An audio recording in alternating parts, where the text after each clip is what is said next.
Hello. So I promised I would pot some plants. And I have this one right here that you can look at the bottom. You can see it's got little rootsies coming out. So it definitely is telling me that I should take a look. I love a good self-watering pot. So I am slowly converting all of my plants to either a self-watering pot or clear pots. I really love clear pots. And if you're wondering where to get those things for less expensive, the answer is Temu. I don't know what the prices are going to look like in the next couple months, but right now, for almost every plant pot I've gotten that I love, it's been Temu. And to be clear, I mean nursery pots and self-watering pots. Cover pots, I get those everywhere. I will get them from TJ Maxx. I get them from Ross, Marshalls, all that stuff.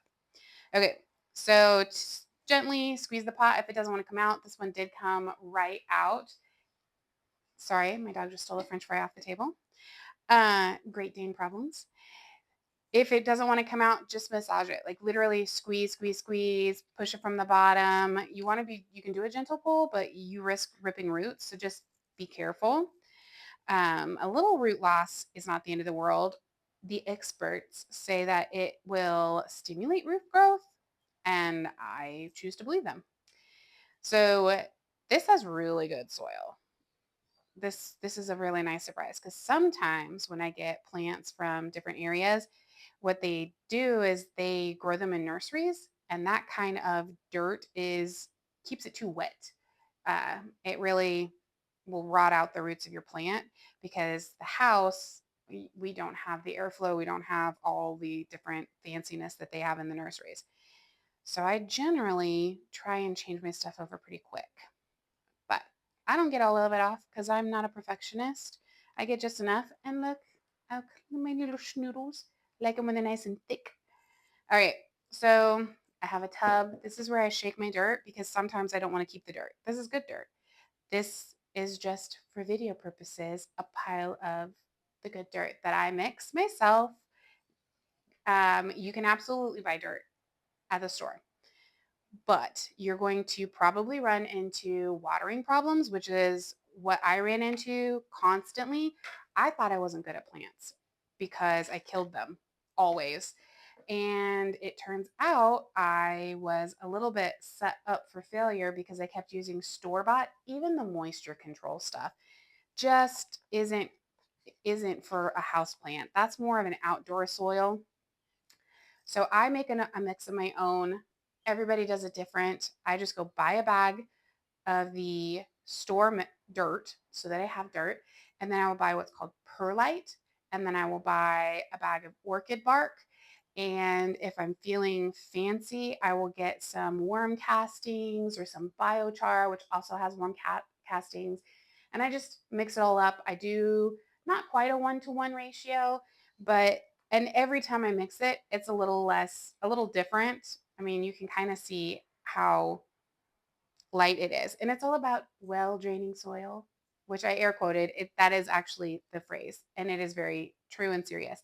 I just laugh because everybody uses the same phrase. And now I'm using it. So put a little dirt in the bottom. And then I plop her in there and fill around. And that's it. Super simple. Um, Mistakes people often make are choosing to pot in a pot that has no drainage. They'll take it out of this because they think they have to, and then they'll just plunk it in some cute pot that they bought online, which, if it has a drain hole and you let the water drain out each time, that's probably going to be fine. But most of them do not. Those pots are actually intended to be what's called cover pots, where you literally just take this and set it in there to cover it. And then when you want to check it, you check it. This one is a self-watering pot.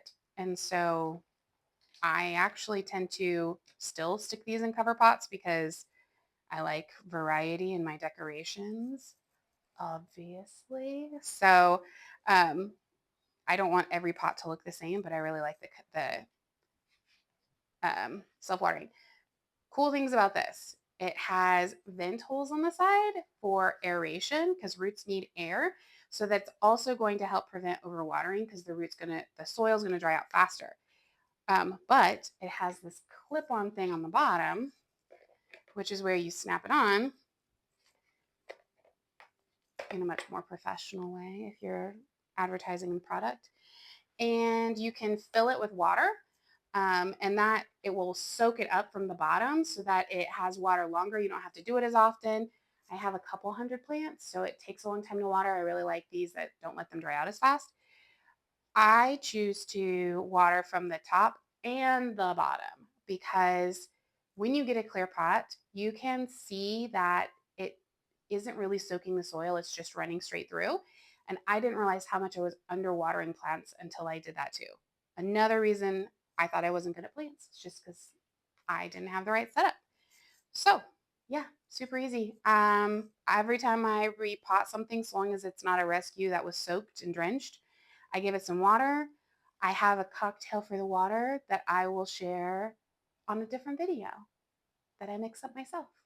So, thanks, guys.